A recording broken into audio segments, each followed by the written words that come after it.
はい、どうもこんにちは、けんゆうです。今日はですね、沖縄県糸満市でパッションフルーツを作っているみちおさんのところに、少し来ました。本日はよろしくお願いいたします。よろしくお願いします。はい、1年前くらいからですね、すごくお世話になっていて、農業の基本とかちょっと習ったよね。習ってないよね。気もしますね。自己流の。はい。で今日はですね、みちおさんのパッションフルーツの、栽培とかですね、見学させていただいて、その後にで、熱帯果樹、パッションフルーツ以外にもですねいろいろされているので、そちらも少し見学させていただきたいなと思います。本日よろしくお願いします。はい、ありがとうございます。これはね、ルビースター。あ、これルビースターですか。よく聞くやつですね。奄美からのあれかな。はい、奄美大島から来たやつです。こっちルビースターですね。こっちはもうみんなルビースター。はい。奥の方にちょっとキングルビーがあるんだけど。はい。これみちおさん、洗濯バサミでしてるじゃないですか。そう。これ理想をつなげてるんですよね。これ取ったら取れます。そう。もしかしたら取れるかな。そんな感じ。すごい。収穫時期になったらもう勝手に落ちるので、これの落ちないようにやってるってことですね。で、重みに負けてたまにはもう下に落ちてる時あるんですけどね。だいたい色を見て。すごい。すごい。何もしてないのに落ちた。そうこんな感じで。すごい。収穫はじゃあこんな感じで自然に任せるって感じでやるんですね。はい。これはいい感じかもしれない。確かに。虫とかってつかないんですか？虫はほとんどいないですね。パッションフルーツの虫ですか？貝殻虫ぐらい。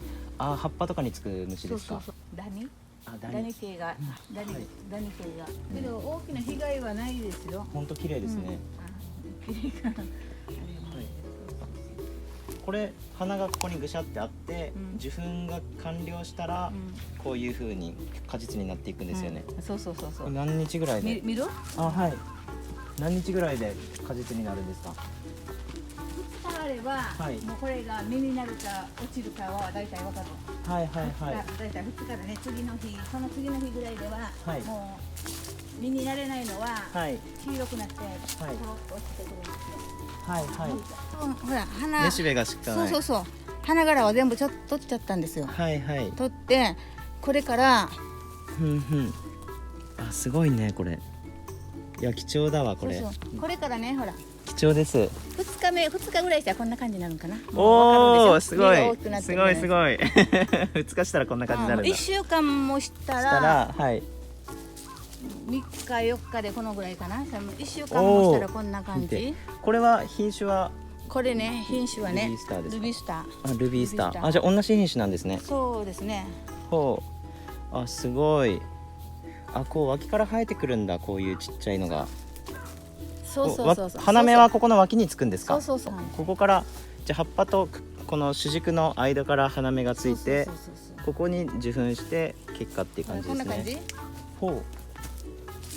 これは一つのつるからどのくらいの果実が収穫できるんですか？この1本からね、この枝に5個ぐらいって言うんだけど、でもね、5個前後です。大体が5個前後。やっぱり多くなるとちょっと玉がちっちゃくなるし、ちょっと少ないとやっぱ大きい玉になってくるんでね。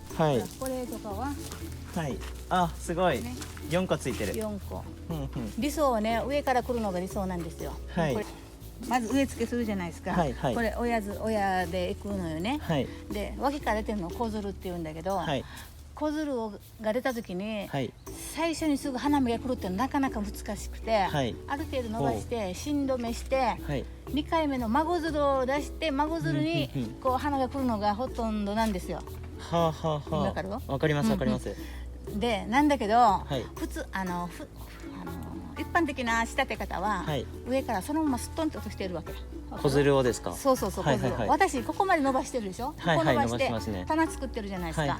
だから切り戻しする間をそのまま伸ばしてるんで、ここから花来てるわけ。面白い。だからその分ほとんど切り戻ししてない今回。そうなんですか。普段はね、そのまま下ろすと、ほら来てないじゃない。来てない。花芽がついてないですね。そう来てないから切り戻しして、次の脇芽の孫づるを待って、孫づるに花を振るのがなんか一般的な仕立て方なんだけど。本当ですね。本当これ親づるから直接出てる2番目の子づるで、これ芯止めしてますね。ここ止めてるんで、この辺から孫づるが、上から孫づるが来るのを待ってる。すごい。これのね、もう更新がファッションの仕立て管理。だからこれがね終わる頃にはどこか本当だったらこっち元の方から出したい孫づるを。そしたら孫づるが出てきてる間に花芽が来るじゃない。花芽来て、これが収穫終わったらこっちから切り戻しすれば、今度はもう孫づるにタッチ、今度こっちに花が来たら次収穫で、次ひ孫でどんどんそうそんな感じ。多年生ですもんね。そうなるほどですね。今回はあれなんでね、実もねいい感じで。本当ですね。すごい。見て、すごい。これね、こっちから孫づるが来てるじゃないですか。来てますね。本当だ。来てるけども、花もいい花が来てるんで、もうそのまま伸ばして芯止めはしといたら、芯止めすることによって養分が花に行くんで、植物は成長点に栄養分を使うあれがあるんですってね。だから成長点を止めれば養分が分散されるじゃないですか。それで花芽を太らそうと思って早めに芯止めはもう早めに、ある程度ねこの枝はここまで伸ばしたいなと思ったら、芯止めしても30センチぐらい伸びるんですよ。だからもう早めに芯止めしてやってるんで、ここはなんかね見てるね、実もね本当ですね。2月の末から来たから、2月の末から来たんで4月のちょいぐらいかな、ちょいぐらいは2ヶ月弱では収穫、受粉から収穫が、そうなんですね。そしたら小池さんちのホームページからお買い求めできる。よろしくお願いします。めっちゃ美味しいんで。まさきさんもインターネットで SNS で発信されてるじゃないですか。こう出たよっていうのを、ちょっと SNS も貼っておきます。ありがとうございます。とんでもない。水レモンね、うちハウス3棟あるんだけど、水レモン、真ん中の棟を水レモンに、全部水レモンにしようと思って、ちょっと花が咲いてる。水レモン、これもねもう10分したんだけど、これまだ花が取ってなくてですね。水レモンとさっきのルビースター全然花違いますね。花全然違うよね。さっき白い花、香りもあるでしょ。香りもありますか。全然違う。めっちゃいい匂いする。ランみたいな匂いする。すごい。これがパッシフローララウルフォリアだったかな。なんかこう時計草のすごい。でもあれですね。おしべがちっちゃいんですね。花粉は取ってる。これ花粉取ってるんですか。なんかおしべがめっちゃちっちゃいような。ないんだけども取ってるから。人工的に取り除いてるんですか。受粉したから、これ自家受粉ができないんですよ。だからその花粉をよそのところの花につけないといけないんで、印してるんですけどね。一応この水レモンはうちの中でね青色っていうことで決めてて、でよその水レモンに受粉して合うものと、この黄色系の木とこれは合うよっていうことで、黄色の花からここに受粉すれば、これね黄色からやってるんだけどね。すごい。高受粉の相性をこれでマーキングしてるってことですね。そうなんですよ。ほら、すごい。本当だ。もう殿下できてる、受精完了という感じです。すごい。これ頭いいね。これ未生だったりわからない苗がもういっぱいあるんですよ。これが何の苗かわからないようなのが多いんで、もう一本一本全部木に一応つけといて。赤もあるんだ。これは青の木からはこれについたよっていうので、これをね最近咲いたのがねこれなんですよ。ほら。本当だ。水レモンっぽい形。そうこれね。これが木から受粉したらついたんで、この木の花はあれからは合うよっていう。そうですよね。水レモンとかは自家受粉ができないので、高受粉で、しかもそれも相性がすごくあるんですよね。そうなんですよ。で自家受粉とあと同じクローンで増やしたやつの株からは受粉ができないっていう特徴があるんですよね。遺伝的な相性はちょっとあれですよね。栽培者さんからすると厄介というか、水レモンがあまり普及しない理由もそこですか？そうだと思います。難しさというか、やっぱ難しいんだな。でもね、木はねすごい強いんですよ。あ、そうなんですか。外でもできるみたい。あ、路地でもできるんですね。路地でも OK。葉っぱも全然違いますね。違いますね。向こう普通のやつ3枚でしたけど、これ1枚で全然葉っぱが違いますね。木もねかなりね強くて、これもう3年目ぐらいになるんだけど全然大丈夫。あ、3年。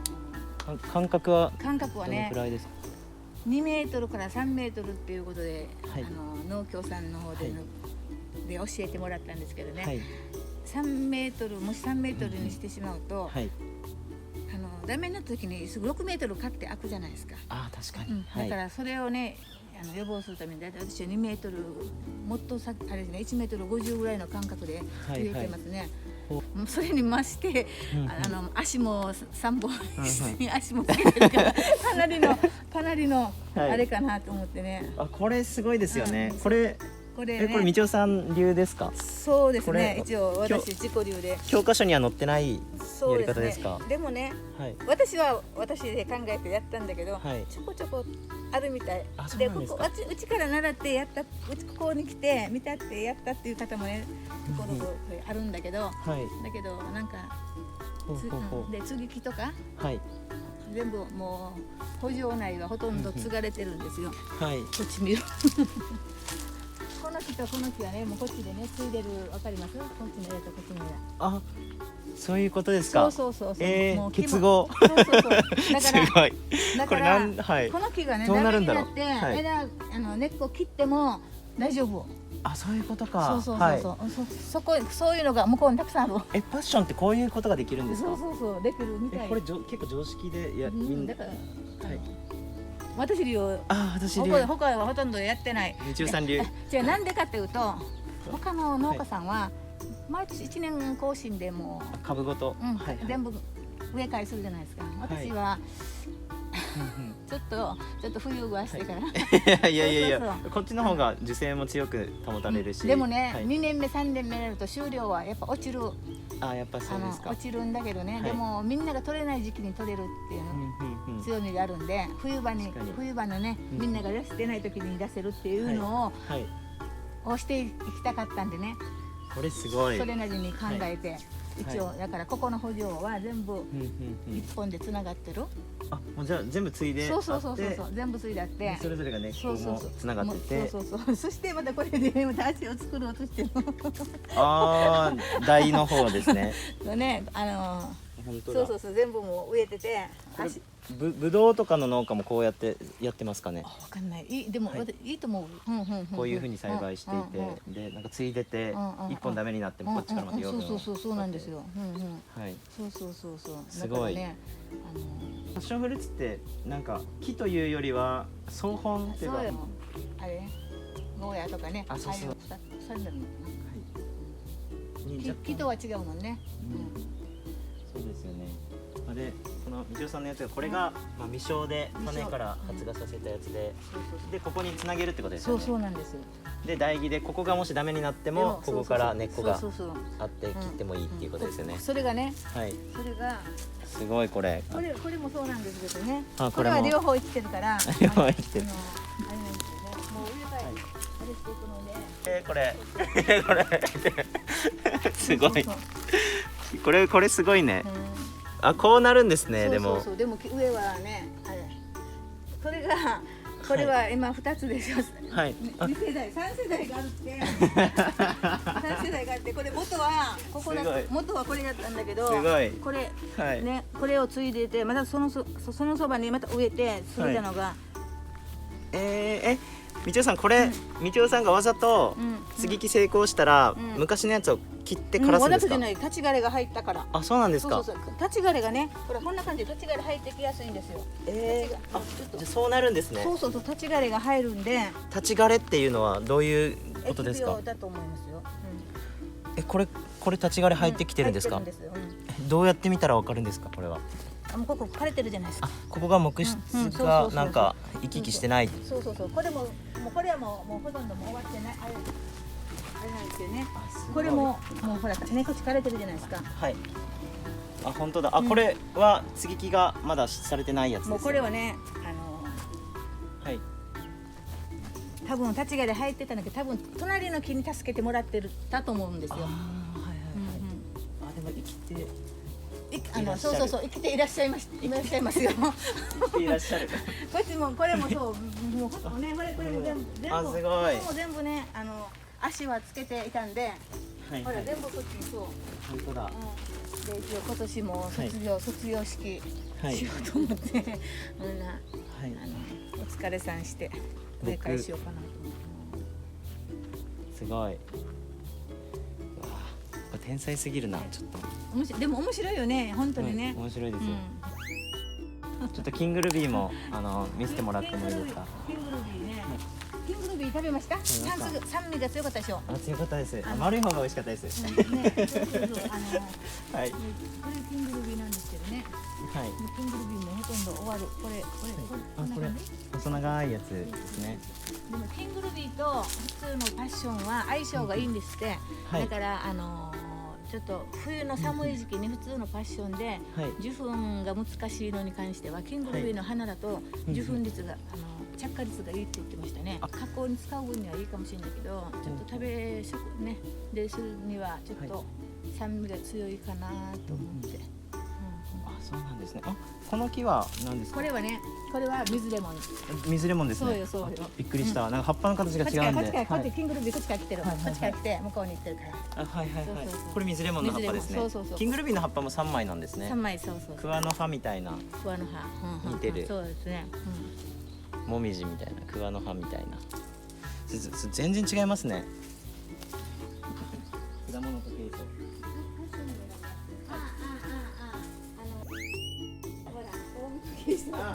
出た。あれ食べました？まだ食べてない。今日見たらさ、ちょっと香りがするんで。はい。いやとんでもない。レポートして。食レポ。していいんですか？匂いして。はい。匂いしてこれ匂い。すごい見てこれ。あ、いい匂いでしょ。めっちゃ甘い匂いする。メロンの匂い。はいはいはい。あ、めっちゃ甘い匂いする。だけどなんで？今日取るの早いかな。明日明後日来て。あ、いいんですか？作るのまた。もういつでも来ます。じゃあ仕事の時に来る？あ、はいはい。来てあげるわ。本当ですか？ありがとうございます。これ取りに来た時に、ここで食べてもいいですか？いいよいいよ。いいよいいよ。二人で食べてこの食レポ動画も出す。届けも持ってくるんで。ね。ありがとうございます。食べるのを一緒に食べましょう。この葉っぱも水レモンの葉っぱにちょっと近いですね。形状は。全然違いますね。すごい。私はね、まあ私はあんまり嫌いなのがないから、あれなんだけど、私は良かったけど、他の人はみんなちょっと好きなやつ。中は種みたいなやつがいっぱいぐじゃって入ってる感じですか？そうそう、切ると果肉がわってあって中にパッションの種が入ってる。でこの果肉はまたメロンみたいに食べれる。めっちゃ美味しそうじゃないですか。ね。あとは味。パッションフルーツって切ると種の外側にひだひだみたいなやつついてるじゃないですか。あそこが甘くて美味しいですよね。あ、そうですよ。あれ食べないですか？外の膜食べないんですか？そうなんですか？あっちめっちゃ甘くて美味しいんですよ。あ、そうですよ。なんでいきなり？なんでいきなり？そう。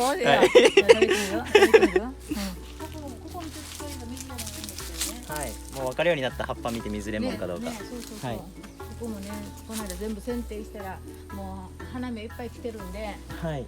花はね、かなり来るんですよ。花は来るんだけど、着火率がちょっと相性が合えば。あ、すごい。あ、でもこれもう咲きそうな感じが。これ咲く前ですよね。そうそう、まだですね。もうあと1週間くらいしたら咲きますかね。1週間後来た時は水レモン、花いっぱいあるかもしれない。この2、3日前からちょこちょこね、数個咲き始めてるんで。はい。出ると思いますよ。みちおさん、このマルチは何を使われてるんですか？マルチはね、はい、チップって言って、はい、道端の草を買ったりしてるじゃないですか、はい、それをこうチップ用にして売ってるところがあるんですよ。はいはい、すごいふかふかしてて歩きやすいですね。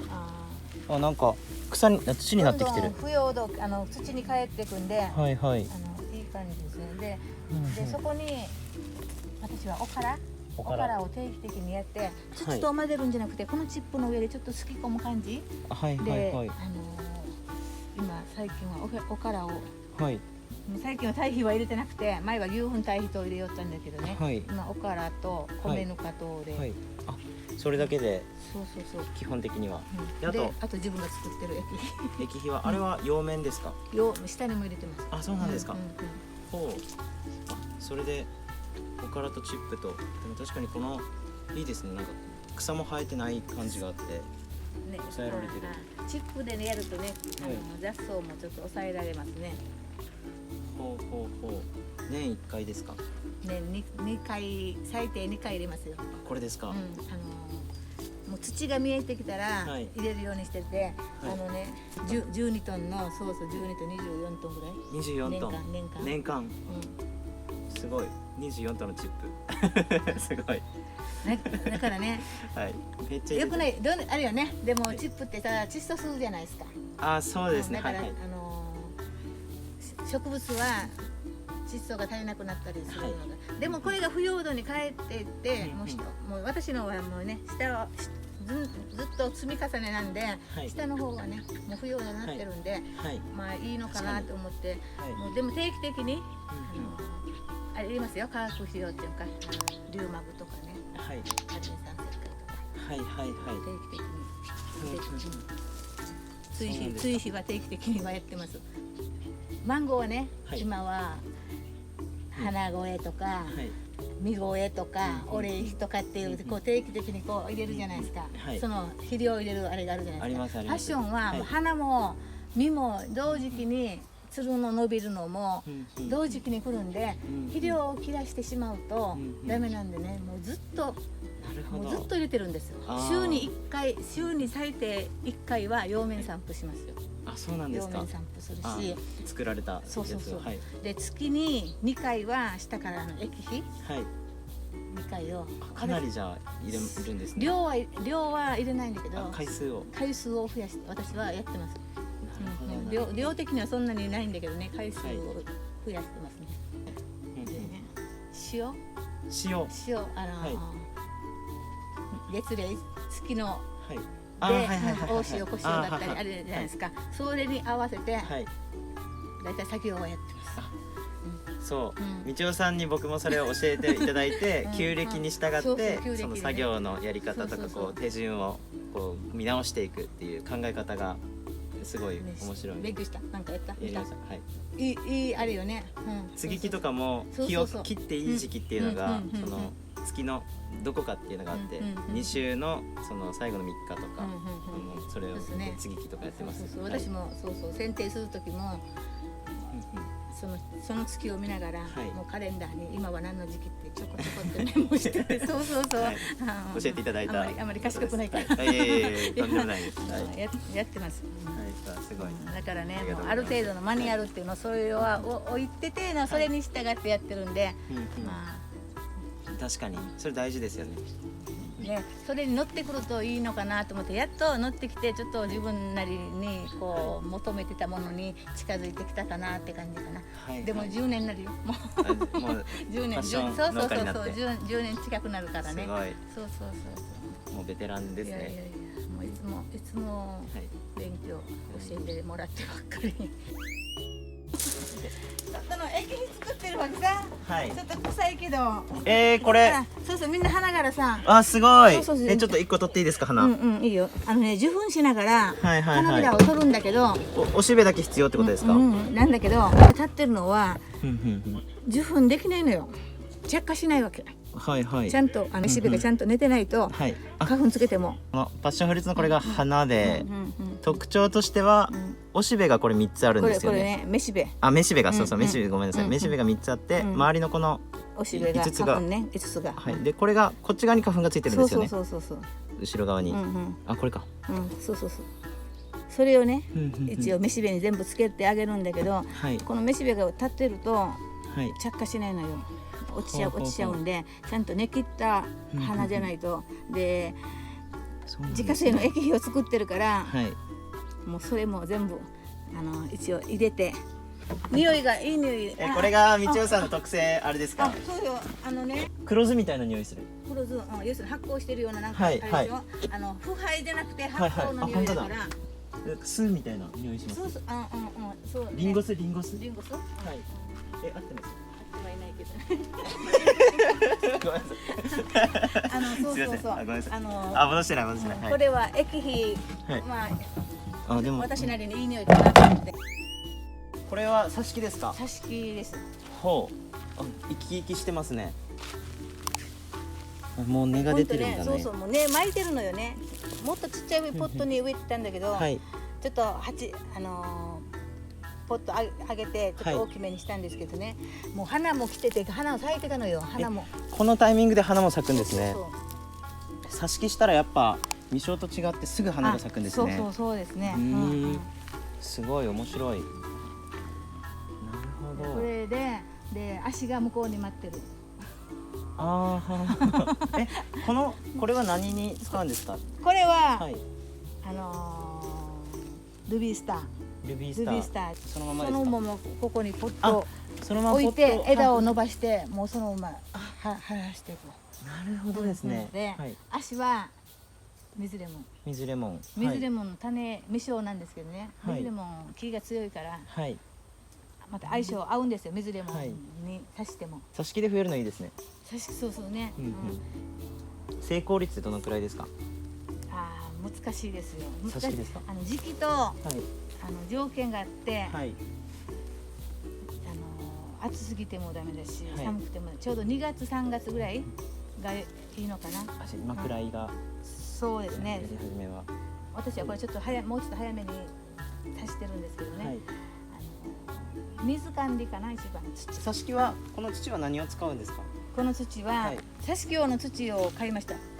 これホームセンターで売ってるんですね。農協でも売ってる。農協でも。挿し木用って。それに挿し木用の土。ちょっと高いんで、それにカヌマを混ぜて、とあとココピート。本当だ。ココピートとカヌマと挿し木用の土をミックスして、で十分水分を与えて、なんていうの、水あげても土までちゃんと浸透してないのってあるじゃないですか。はいあります。あれはなんかすぐ乾くのか、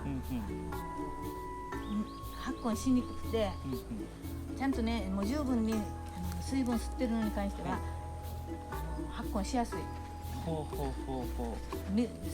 土のこの水分の条件はもうしっかり水分を吸ってることが意味だ。ぜけぜけすぎてもダメなのよ。この水腐れっていうのしてくるんで、よくね絞って水出して、ちょっと湿りがある、ちゃんと十分に至ってるっていうの、そんな感じかな。2月に挿し木したらこれなんです。